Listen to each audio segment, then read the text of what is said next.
to be like. Okay. Hey, I have a question about regenerative farming. I'm curious what research you have done. I've been public speaking the last few years through Kiss the Ground as a soil advocate, and you can jump on Netflix to watch Kiss the Ground documentary to learn more, but they talk a lot about using animals in the proper way and raising them. If you do that, then the animal is healthier and the meat can actually have a good omega-3 to omega-6 ratio. So if you eat regenerative meat, it can actually be health promoting, and you're also sequestering carbon through regenerative farming. So it's this root cause solution to the environment and your health. It's obviously good to eat regenerative organic plants and fruits as well, but I'm curious if you've done any research on regenerative meats. Yeah, so Gwen, can you let me keep the microphone, because I want to clarify some things. Well, so first of all, I don't think I'm an expert, actually, in anything other than fighting, but maybe filmmaking now. And I know more about nutrition, for athletic performance and health than I do about the environment. But so I think the concept of regenerative agriculture has some validity, but I think that the holistic grazing part of that, the animal part of that, there's actually a lot of misinformation. And so, can you remind me of the name of one of the main farms that's being studied? Is it White Oak Pastures? Yeah, that is one of them. White Oak Pastures, right? And so that research has never been validated in peer-reviewed science, and it's never ever been able to be replicated. So that research, and can you remind me of the name of? Can you remind me the name of a couple of the advocates of that? Someone I'm thinking of. Joel Salatin. No. Base Farms. Rodell Institute does a lot of good work. Okay, so White Oak Pastures, just so you know, they sued the federal government because 100,000 of their chickens were killed by American eagles. So they're claiming this sort of natural growing system, right? But chickens are actually jungle fowl. They're not supposed to be out in pastures, right? So they sued for millions of dollars because they're not able to shoot the eagles because of all of the chickens that were killed. So first of all, that doesn't seem very sustainable, right? Would you agree? Would you agree that if you put 100,000 chickens out that are killed on pasture, which is a totally unnatural environment, and they're supposed to be in the jungle, because that's how they naturally protect themselves. They go under the jungle foliage.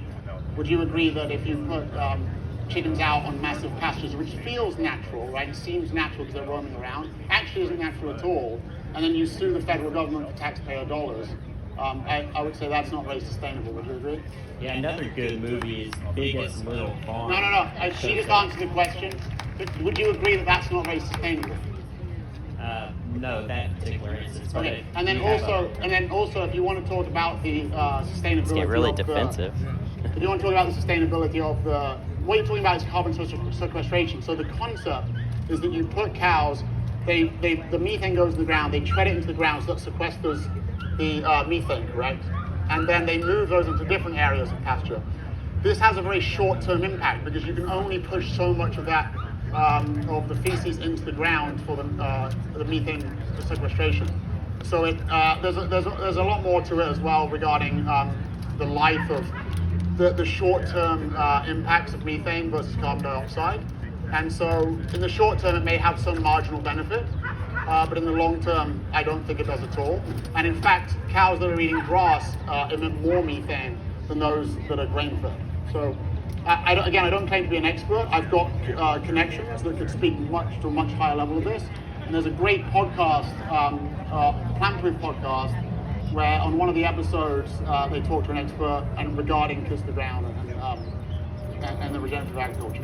Yeah, the one point I want to make is just when you guys are eating veggies, make sure you're getting from local farms that use regenerative practices. Because if you look at the Bionutrient Food Association, there's wide differences in nutrition between organic, the USDA, industrial organic that's still using a monoculture, 10,000 acres of one crop, and you think you're getting nutrition from Whole Foods, but when you're buying those veggies that are coming from Mexico, Florida, California, those are coming from huge industrial farm fields, and there's not much nutrition. Now there's less toxicity, so I still eat some of that, but I try to get the majority of my diet from local farms that are actually building healthy soil. Because healthy soil is the solution. I do agree with, again, I will have to move on to someone else, but I do agree that healthy soil and soil health is a really big issue.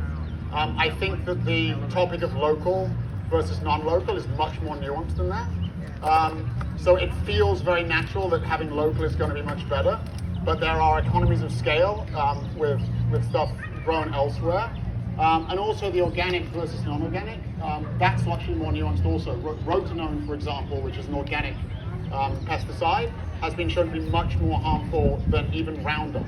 Yeah. So I think it's a much more nuanced argument. I think that people like to make it very black and white and basic. And like, well, if I just grow local. When you grow local, people drive their SUVs both to Ralph's or whatever grocery store, and they also go to the farmer's market. So they make 2 trips, which is not very efficient compared to getting everything at one store. So I think I'm not advocating for either way, but I'm just saying that the arguments are much more nuanced than, eat local and have cows grazing on grass.